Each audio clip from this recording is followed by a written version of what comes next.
This is our world. A warm, comfortable, familiar place. But walk away from the fire and look up.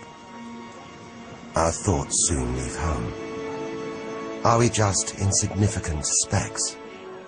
Is the universe welcoming or hostile?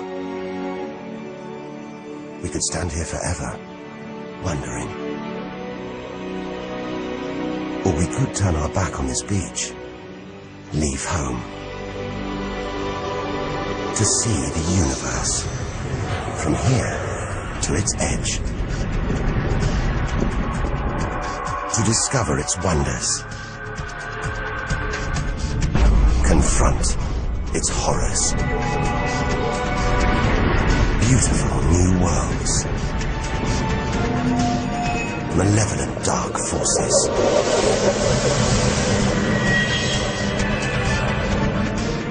The beginning of time. The end of the world. Would we have the courage to see it through? Or would we run for home? There's only one way to find out.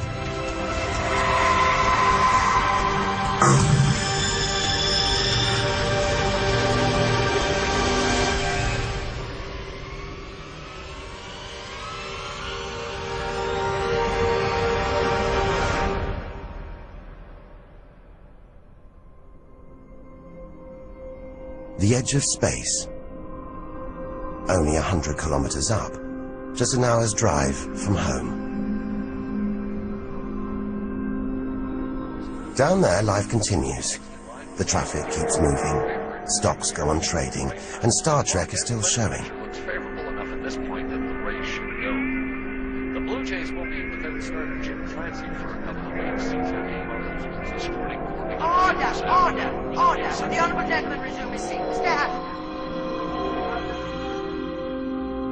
But we have to leave all this behind. To dip our toe into the vast dark ocean beyond.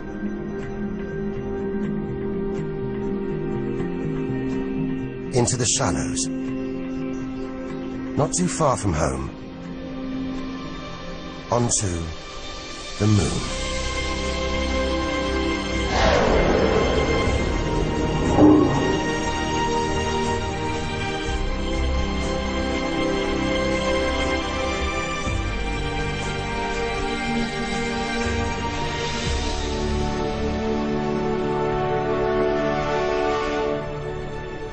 Dozens of astronauts have come this way before us. 12 of them have walked on the moon itself. Just over 400,000 kilometers from home. 3 days in a spacecraft. So close, it's as if we've barely left home. Familiar, safe, within sight of Earth.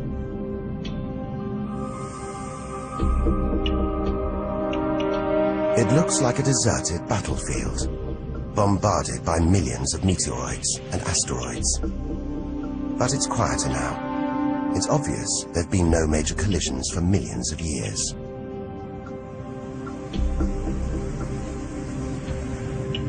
This brings back memories. The Apollo 11 lunar module. Neil Armstrong's first footprints. Looks like they were made yesterday. There's no air to change them. They should survive for millions of years. Maybe longer than us.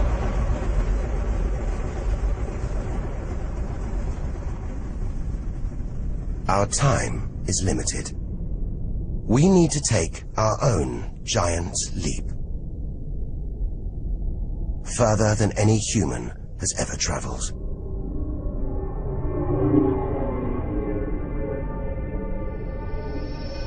Out of the darkness, a friendly face.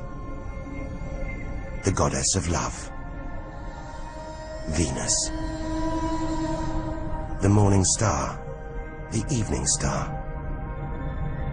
Sometimes she welcomes the new day in the east, Others, she says goodnight in the west. The planet's spectacular yellow clouds reflect the sunlight. That's why this is the solar system's brightest planet. A sister to our planet. She's about the same size and gravity as Earth. We should be safe here. But the Venus Express space probe is telling us these dazzling clouds are made of deadly sulfuric acid, that the planet's atmosphere is choked with carbon dioxide. It's ringing alarm bells.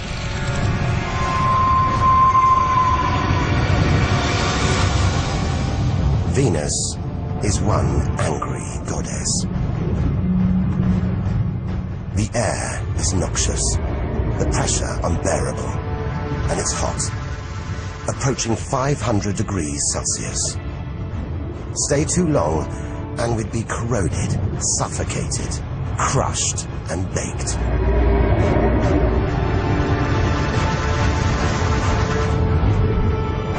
Nothing can survive here. Like this. It's a Soviet Venera robotic probe. Its heavy armor's been wrecked by the extreme atmosphere.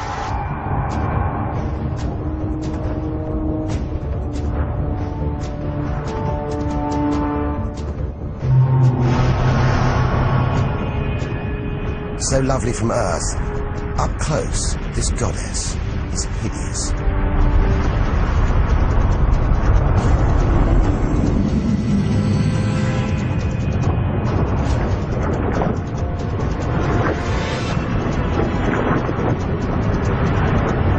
She's the sister from hell, pockmarked by thousands of volcanoes.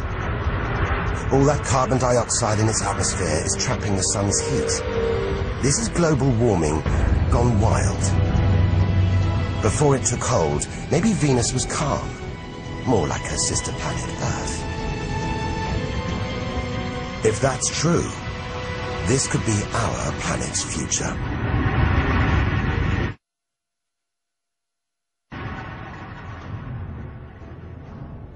Beginning to think we shouldn't be out here, that we should turn back. But there's something hypnotic about the sun. Like Medusa, too terrible to look at, too powerful to resist, luring us onwards.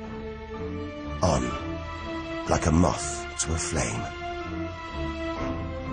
Dwarfed by, scorched by the sun, it's Mercury. Get too close to the sun, this is what happens. Temperatures swing wildly here. At night, it's minus 170 degrees. Come midday, it's 400 plus. Burnt, frozen, and look at those scars.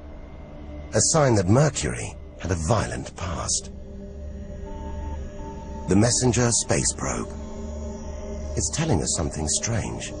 For its size, this little planet has a powerful gravitational pull. It must be heavier than it looks. It's like a huge ball of iron, covered with a thin veneer of rock, the core of what was once a much larger planet. Maybe a stray planet slammed into Mercury, blasting away its outer layers in a deadly game of cosmic pinball. Whole planets on the loose, destroying anything in their path, even entire planets.